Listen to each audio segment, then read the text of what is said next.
The Hackingtons 500 was nuts this year, and it is so true. So we had cake, and then Andrew ended up with cake in his face.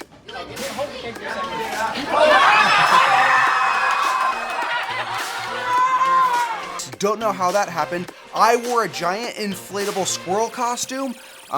We had so many coders. We had pretty much the entire place was completely packed. And most of you guys were black belt Scratch programmers. All of the projects, all of the students who won truly deserved to win. Their projects were amazing, and it was crazy hard to judge because so many of the projects were so good. So thank you so much for everybody who came out. Next year, we're gonna go even bigger. We're gonna try to get the giant room with tons and tons of kids. So if you didn't participate this year, look for the email for next year because it is going to be crazy. And if you see somebody wearing one of these shirts, congratulate them on participating because everybody was amazing. All right, have a good week, guys.